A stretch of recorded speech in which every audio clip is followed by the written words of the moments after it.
Guys, welcome to my channel trading era.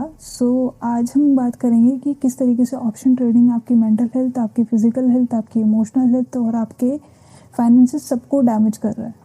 ये कुछ personal point of views थे जो कि I want to share with you guys. Option trading is not for beginners.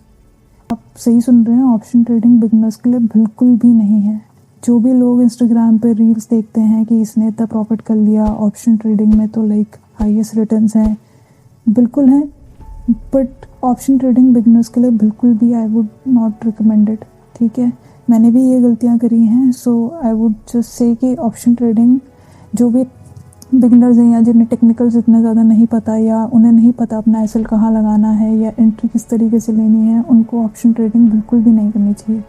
उनको पहले learning पे focus करना चाहिए, उन्हें साइकोलॉजी मेंटेनेंस पे फोकस करना चाहिए, अपने फेयर ग्रीड पे कंट्रोल लाने का फोकस करना चाहिए। एंड उसके बाद अगर उन्हें कुछ इम्प्रूवमेंट दिखता है या उनके पेपर ट्रेड्स या उनकी एनालिसिस काफ़ी हद तक सही है, तो उन्हें एक बार ट्राई करना चाहिए। बट अदरवाइज़ उन्हें बिल्कुल भी इसमें हाथ नहीं डालना चाहिए, बिकॉज ये आपकी मेंटल हेल्थ को डैमेज कर देगा। आपको लगेगा, आप एक दिन ट्रेड करोगे, आपको लगेगा ओ ये तो हिट हो गया, and second day, third day, 5 day, 6 day आप इस तरीके से करते रहोगे। आप 1 महीना 2 महीना प्रॉफिटेबल रह सकते हो, बट इसमें कंसिस्टेंट होना बहुत मुश्किल है। आपको ये चीज़ समझनी पड़ेगी कि हमारा इमोशन, आपने इंडेक्सेस देखे होंगे तो जो फेयर ग्रीड इंडेक्स आता है उसमें फेयर और ग्रीड को ही क्यों लिया जाता है, बिकॉज इन दोनों इमोशंस के चक्कर में ही हमारा पूरा मार्केट एक तरीके से रिवॉल्व करता है। तो पता होना चाहिए गाइस कि हमारा ग्रीड कितना है और हमारा फेयर कितना है। ठीक है, अगर हम अपने पर्सनली अपने आप को नहीं समझते, लाइक हमारे पास इतने सारे ऑप्शंस होते हैं, स्विंग ट्रेड करना, पोजिशनल ट्रेड करना, इंट्राडे इक्विटी में करना, फ्यूचर्स है, ऑप्शंस हैं एंड मल्टीपल चीज़ें हैं, एमसीएक्स हैं, आजकल तो फॉरेक्स ट्रेडिंग भी है। तो हमें सबसे पहले ये समझना चाहिए कि हमारा बेसिक नेचर कैसा है। हर किसी का एक बेसिक नेचर होता है, कोई पेशेंस होता है किसी के अंदर, कोई काम नेचर का होता है, कोई एग्रेसिव होता है, कोई पेशेंस कम होता है किसी के अंदर। तो सबसे पहली चीज़ ये है कि हमें समझना पड़ेगा कि हमारा बेसिक नेचर कैसा है। ठीक है, हमें अपने नेचर के अगेंस्ट नहीं, हमें अपने नेचर के फेवर पे काम करना था। हम अगर अपने नेचर के साथ मिलकर काम करेंगे तो आप उसमें डेफिनेटली एक ग्रोथ फील करोगे, बट अगर आप अपने नेचर के अगेंस्ट जाके काम करोगे तो आप उसमें लॉन्ग रन में फ्रस्ट्रेटेड हो जाओगे, मेंटली स्ट्रेस फील करोगे और एक एग्जॉशन सा फील करोगे आप अपनी बॉडी के अंदर। ठीक है, आप इमोशनली डैमेज फील करोगे, आपको कुछ अच्छा नहीं लगेगा, धीरे धीरे आपको लोगों से कट ऑफ होता चला जाएगा because of trading, option trading, over trading. इसमें ये होगा कि आप दिन भर चार्ट्स देखोगे, एनालिसिस करोगे, आप फ्रस्ट्रेट हो जाओगे, आपकी सोशल लाइफ ख़त्म हो जाएगी, आपकी हेल्थ धीरे धीरे डैमेज होने लगेगी और आपके फाइनेंसेस तो आपको पता ही है कि उसका क्या हाल होगा। जैसे कि गाइस हम बोलते हैं कि मार्केट मेकर्स ट्रैपिंग करते हैं, तो कभी आपने ये सोचा वो किस तरीके से ट्रैपिंग करते हैं? क्या उनके पास डेटा है? डेटा डेफिनेटली है उनके पास। क्या उनके पास डेटा है कि बस वो देखते हैं यार ऐसे करके ट्रैप करते हैं? पर वो डेटा कहाँ से आता है?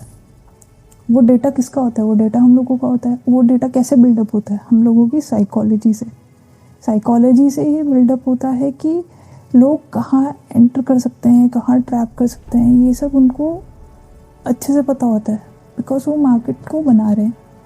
और वो क्या ट्रैपिंग करेंगे, हम उनको सीधा सीधा दे देते हैं, लो भाई ट्रैपिंग करो हमारे साथ, बिकॉज हम लोग अपने ऊपर कंट्रोल नहीं कर पाते। जो सक्सेसफुल ट्रेडर्स हैं, मैंने उनमें एक ही चीज़ देखी है कि वो बहुत ही फोकस्ड होते हैं, वो डिसिप्लिन होता है एंड डिसिप्लिन के साथ उनको पता होता है कि उन्हें कितना प्रॉफिट लेना है, कितने पे निकलना है, किस तरीके से अपने रिस्क को मैनेज करना है। ये सारे स्टेप्स उन्हें पता होते हैं। जो मार्केट मेकर्स होते हैं वो तो सिर्फ हमारी लिक्विडिटी ले रहे होते हैं, उनके फंड्स लगे हैं तो उन्हें भी अपना प्रॉफिट देखना है, बट हमें यह ध्यान रखना है कि हमें कितना पैसा वहाँ देना है या हमें किस तरीके से एंटर होना है या हमें अपना ग्रीड और फेयर पे किस तरीके से कंट्रोल करना है। और उनकी ट्रैपिंग से ज़्यादा तो हमारा माइंड हमें ट्रैप कर देता है। कई बार तो मार्केट इस तरीके से मूव पे नहीं कर रहा होता, वो तो अपनी डायरेक्शन पे चल रहा होता है बेसिकली, सिंपल और हम उसको ओवर थिंक करके अपनी डायरेक्शन पूरी चेंज कर लेते हैं और हमें लगता है कि ये ऐसे होगा, ये ऐसे होगा, ये ऐसे होगा, बट एक्चुअली होता नहीं है। तो ये सब चीज़ें हमें समझनी पड़ेगी कि हमें इसके लिए चाहिए। एक तो बहुत सारा हमें रिसर्च करना पड़ता है, आपको पढ़ाई बिल्कुल करनी पड़ेगी, हमें समझना पड़ेगा कि मार्केट किस तरीके से मूव करता है, या हम अपना एंट्री कैसे लें, एग्जिट कैसे लें, एसएल कहाँ रखें, ट्रेलिंग एसएल किस तरीके से लगाएं। तो जब आप ये चीज़ों में प्रैक्टिस करोगे तो प्रैक्टिस से आप बिल्कुल परफेक्शन की तरफ जाओगे और आप धीरे धीरे आप नोटिस करोगे आपकी ट्रेडिंग चेंज हो रही है।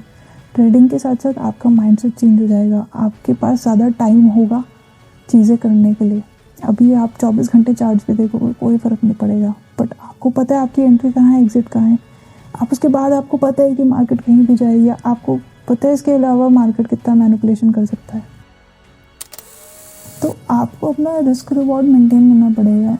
एंड गाइस, आपको लगता है कि जो हम 1:2 रेशियो रख के चलते हैं, क्या वो लॉन्ग टर्म में सक्सेसफुल है? आप मुझे ऑनेस्टली बताओ, क्या किसी का 90% सक्सेस रेट होगा, किसी का 100% सक्सेस रेट होगा?